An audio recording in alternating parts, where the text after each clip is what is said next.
La Croatie tenue en échec, 2 buts partout pour cette deuxième journée de l'Euro. La Croatie toujours pas victorieuse dans cet Euro 2024. Les surprises commencent-elles à arriver? Très clairement, la Croatie, finaliste de la Coupe du Monde en 2018 contre l'équipe de France, demi-finaliste de la dernière Coupe du Monde au Qatar. C'est un Euro catastrophique pour la Croatie, menée 1-0 face à l'Albanie. Les Croates ont su réagir en deuxième mi-temps en égalisant et en reprenant très vite le score avant de se faire égaliser à la 96e minute face à cette courageuse équipe d'Albanie. Et honnêtement, on n'est peut-être pas à l'abri de surprises, même si pour le moment, depuis le début de la compétition, c'est plutôt les grosses équipes qui l'emportent, même si on a vu quand même que la Slovaquie a battu la Belgique, que la Roumanie a battu l'Ukraine. Est-ce vraiment une surprise, la Roumanie? Je ne sais pas, mais en tout cas, cette équipe d'Albanie qui nous avait déjà, on va dire, surprise face à l'Italie, championne d'Europe en titre, et bien là, l'Albanie, devant 50 000 spectateurs albanais, vient de faire un mini-exploit, match nul contre la Croatie, 2 buts partout. Alors, en temps normal, on aurait dit que ça y est, la Croatie est éliminée, mais comme vous le savez maintenant, depuis 2016, l'Euro est à 24 équipes. On est passé de 16 équipes à 24 équipes. À l'époque, il y a très longtemps, c'est les 2 premiers qui passaient. Et bien là, cette fois, c'est les 2 premiers directement, plus les 4 meilleurs troisièmes. Le meilleur exemple, c'est la Côte d'Ivoire. La Côte d'Ivoire qui était... tout le monde disait que le Côte d'Ivoire était éliminé après leur défaite contre la Guinée. Et à l'arrivée... un miracle, la Côte d'Ivoire se qualifie pour les 8e et la Côte d'Ivoire avait gagné la Coupe d'Afrique des Nations, sa Coupe d'Afrique des Nations chez elle. Mais voilà, donc maintenant, vu que les 4 meilleurs 3e peuvent passer, tout peut se passer, j'ai envie de te dire. Voilà. Bon, pour l'instant, on a l'Espagne avec 3 points, l'Italie avec 3 points. Demain, the big match, la squadra azzurra de Donnarumma face à la Roja de Fabian Ruiz. Duel parisien entre Fabian Ruiz et Donnarumma. Le choc de cette deuxième journée de l'Euro, Espagne-Italie demain.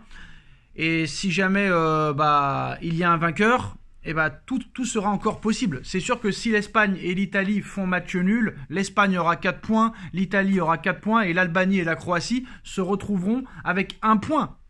Mais quoi qu'il en soit, si la Croatie gagne le dernier match, la Croatie est possiblement meilleure 3e. Donc voilà, c'est ça un petit peu le suspense et la beauté de ce nouvel Euro, on va dire à 24 équipes maintenant. Tout peut se passer, même jusqu'à la dernière journée. C'est peut-être pour ça qu'ils sont passés de 16 équipes à 24 équipes, pour pouvoir peut-être aussi éviter les matchs truqués à la 3e journée. On s'arrange avec le match nul, tout ça et tout. Mais voilà, honnêtement, je pense que dans cet Euro, tout peut se passer. Maintenant, il n'y a plus de petites équipes. On a pu le voir lors de la dernière Coupe du Monde 2022. Il n'y a plus de petites équipes. Voilà, honnêtement, la Turquie peut aller très loin, la Slovaquie peut aller très loin, la Roumanie peut aller très loin. Mais franchement, je suis très surpris par cette équipe d'Albanie, qui franchement avait donné du fil à retordre à cette équipe d'Italie. Et là, franchement, voilà, c'est un peu le même débat que contre le Portugal. Bon, certes, ça s'est bien passé pour le Portugal, mais bon, c'est que le premier match, on verra si vraiment ça continuera jusqu'au bout. Mais voilà, il y a un moment donné, c'est bon, Modric, il est très très fort, mais Modric, il peut plus faire des saisons complètes comme ça, et après faire un Euro. Le mec, il vient de faire 65 matchs avec le Real Madrid, il enchaîne maintenant avec l'Euro, c'est plus possible. Il n'a pas de fraîcheur. Et en plus, ce n'est pas le plus mauvais. Mais voilà, cette équipe de Croatie, elle est un petit peu vieillissante.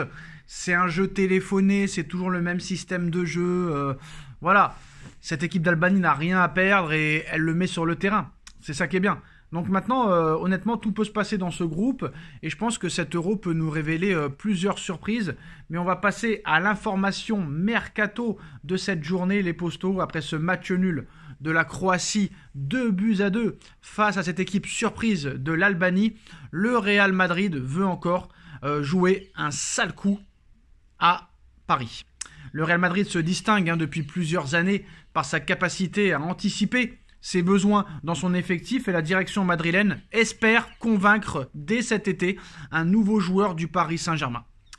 Cette saison, le Real Madrid a tout réussi ou presque on va dire, hein, largement vainqueur de la Liga espagnole. Le club madrilène a aussi remporté encore une fois la 15e, la Ligue des Champions, en dominant le Borussia Dortmund en finale. Sur le terrain, tout s'est bien passé.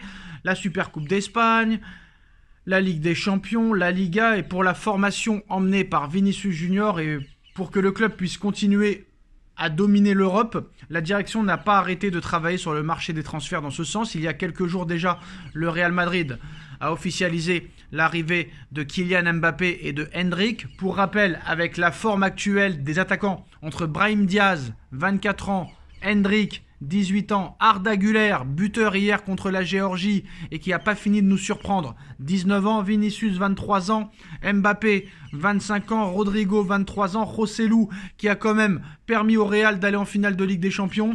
Bon, maintenant, on sait que Mbappé est arrivé libre en provenance du PSG, une énorme affaire pour le club espagnol qui récupère l'un des meilleurs joueurs du monde sans dépenser le moindre centime.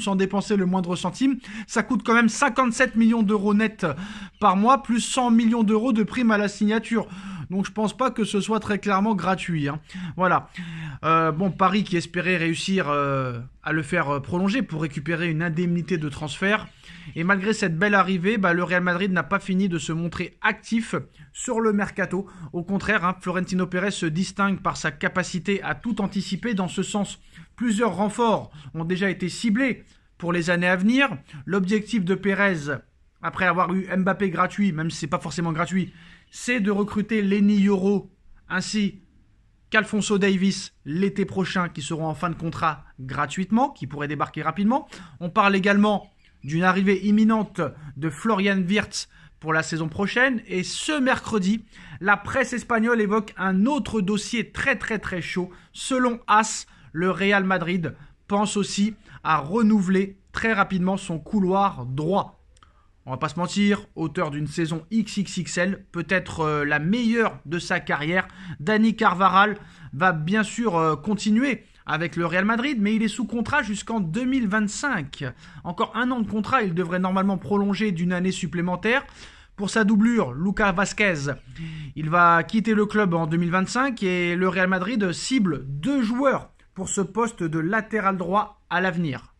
Wiss James et Achraf Hakimi. L'international marocain est la priorité de Florentino Pérez à ce poste. Il n'a jamais caché son envie de revenir dans son club de cœur et avec le transfert de son ami, voire sa femme ou sa petite copine Kylian Mbappé, le voir revenir semble comme une évidence pour Pérez.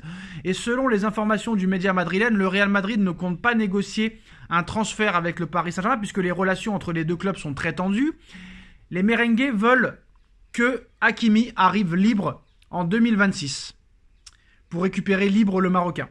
Cela coïnciderait donc avec la fin de l'aventure de Carvajal à droite et le Real espère qu'Achraf Hakimi ne prolongera jamais avec le Paris Saint-Germain qui négocie depuis quelques semaines pour lui faire signer un nouveau contrat.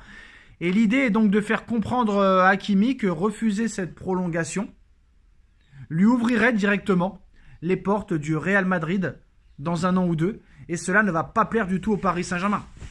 Parce que là, perdre Hakimi gratuitement alors que tu as balancé 70 millions d'euros et en plus il n'est pas si exceptionnel que ça. Hakimi est très décevant depuis qu'il est arrivé au Paris Saint-Germain. Ce n'est pas le Hakimi du Borussia Dortmund, ce n'est pas le Hakimi de l'Inter de Milan, mais comme c'est la grande copine à Mbappé, et ben voilà.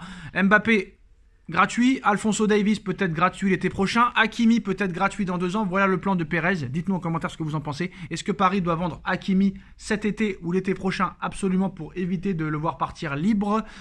Ou est-ce qu'ils doivent essayer de le prolonger? Moi, Hakimi, pour moi, il a fait son temps. Ça fait 3 ans qu'on attend quelque chose et on n'a rien du tout sur la main. Donc autant le vendre très rapidement. Si un club veut mettre 70 ou 80 millions d'euros, autant le vendre très rapidement parce que ça fait quand même 3 ans. C'est un peu comme Donnarumma. On attend et à l'arrivée, on ne voit rien. Tchuss.